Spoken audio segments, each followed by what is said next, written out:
conflict is not appreciated necessarily as for its benefit, but rather is substantiated as a deterrent of normal functioning, and therefore is believed to be the true demarcation of degradation and loss of goodness, for lack of a better term. The point of the matter is that conflict is in itself nothing more than the intersection of two parts, whether it is the conflict between street and house, the conflict between appliance and house, the conflict between doorway and inner room. The reason they are all conflicts is because the supposition of one property, namely the house, is in opposition of the other, namely the street.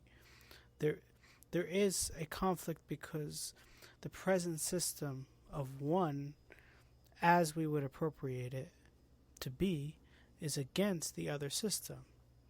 This is obviously assuming that each system is expanding in inevitable proportion, meaning if we would constitute the house as simply a construct of its specific domain, then it is not in conflict with the street because it is in itself without any property that seeks to expand beyond itself. However, because systems are necessarily bound to other systems, it automatically presupposes that it seeks to expand upon other systems, to which then it meets the conflicting ground. The reason that systems must intersect with other systems is because the entire notion of a system, an idea that surrounds moving parts, is that the idea is embedded in another idea, right? There's no reason to have appliances or any furniture if you have no home. That system of inner materials is only because of the outer materials, and there's no reason to have a home if there's no streets or city surrounding it. It wouldn't be called a home, it would be called just a residence of nature. But even we're getting stuck in the weeds with the example, because in a way nature becomes the road, and then that's the intersection of systems. But still, any system is based on an idea, and that idea must intersect with other ideas for it to be relevant as an idea, because a standalone idea doesn't prove to be worthwhile of any articulation, because it doesn't have any matter to something broader than itself. It just falls short on its embeddedness, and therefore it doesn't have the attributes, right? An appliance that has no house to surround it technically is of some use, but only becomes like systematic as a property of a structure when it is housed, and is rather lost almost until that point, right? If you see an appliance on the street, it is something, it's a material, but it's not that. Then it's embedded in the street, in the system of the street, meaning it's just a production of society. It doesn't have the setting that it's meant to become part of. Most utopian, dystopian visions of the world include the usages of appliances or random aspects of modern society that are used alternate than its natural supposition of what it's meant to be used for. Like a refrigerator door might be used for, to enclose a structure or whatnot.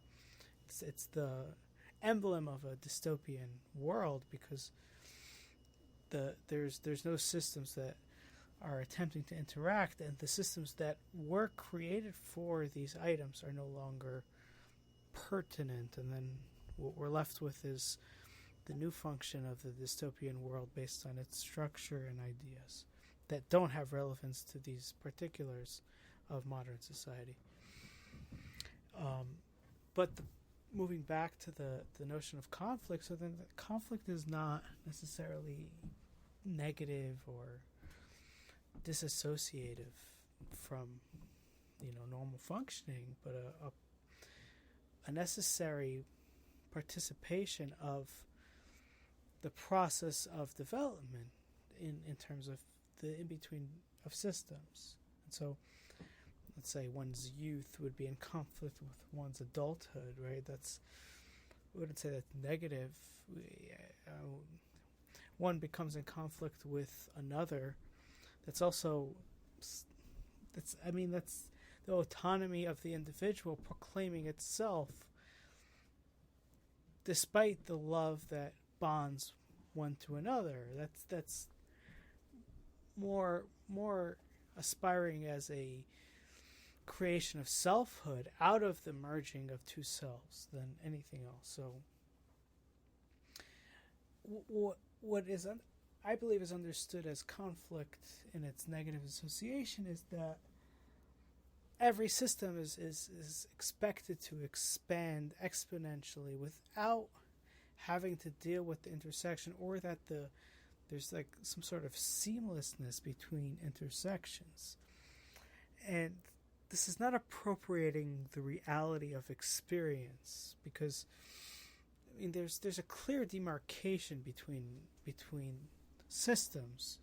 There's a process where there is a shift, a rift, because if not, then there is no participation in the beginning or the initial system. Meaning, one could say that there is a merging of two people together, and then the conflict or the separation is mutually beneficial and understood, and therefore. But I would argue that there was no initial proposition of individuality that had the merging occur. So therefore, there is no need for the proposition of conflict, because it was seamless from the start. So there is no merging necessary. There is no conflict necessary, because it is completely unindividualized from its onset. And therefore, seamlessness is not necessarily a trait of anything other than the initial loss of autonomy.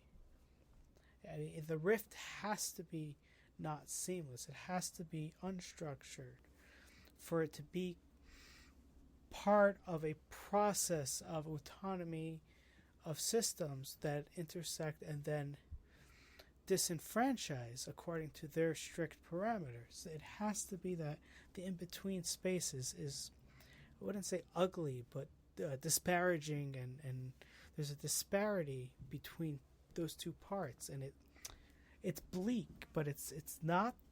It's bleak if one resides in the conflict. I think that's maybe the most true aspect of the negative association towards conflict. It's the settling in the state of conflict, so that it is less about when the merging occurred initially, or in what way one begins to start the autonomy of each system, each person, each part, but rather just that disparity.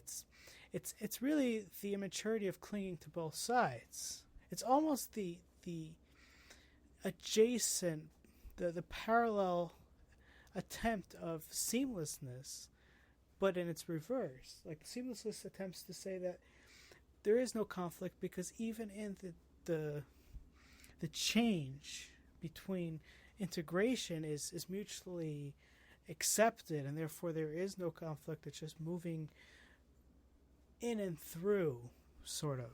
But the same thing is about residing in conflict. For the residence of conflict is the attempt of keeping both systems, which is that same idea of seamlessness. It's unwilling to abide by either system. It's wanting to never proclaim autonomy on either side. There's no selfhood to be proclaimed.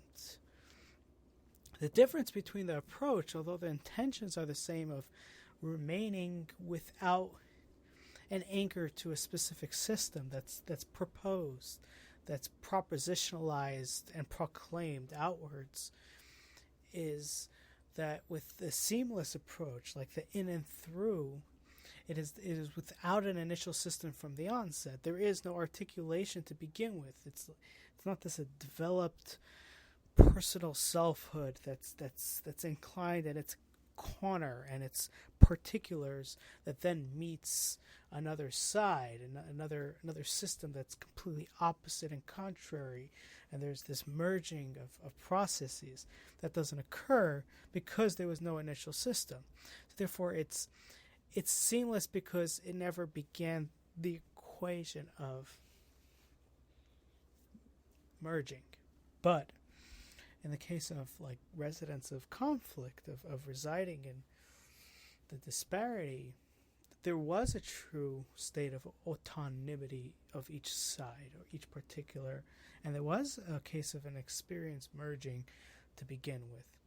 It is just that there is a lack of willingness to participate in the autonomy that comes after the merging. It's the avoidance of what would be a reconstitution of distinct particulars. That there's the avoidance. So instead, it's this attempt to reside in the conflict, not so much to retain the merge state, because they don't want it. There's a state of conflict. It's that world is almost gone, but it's the hatred of the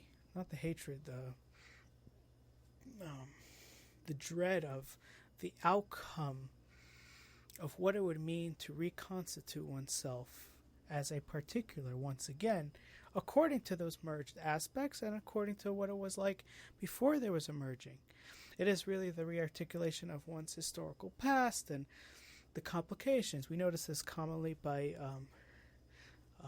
long-standing relationships, especially those institutionalized through marriage and whatnot, where there's this residence of disparity because there's such a complication to reach back into the autonomous state, for the very fact that there was a form of codependence or a loss of autonomy for a long period. And so there's no other solution other than to reside in the conflict, because there is no newfound person awaiting them because of the complications of revisiting the process, and there is no going back to the state before the conflict, because they're in a state of, they've built up a new state, the state of conflict. And so, but that's the negative association to conflict. I wouldn't say that's the necessary proposition of what conflict is. It is rather the separation and merging of systems, and it's rather the association of residing in the disparity that has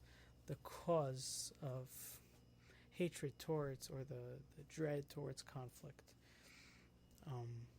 And so, yeah, that's just some thoughts about conflict. Thank you.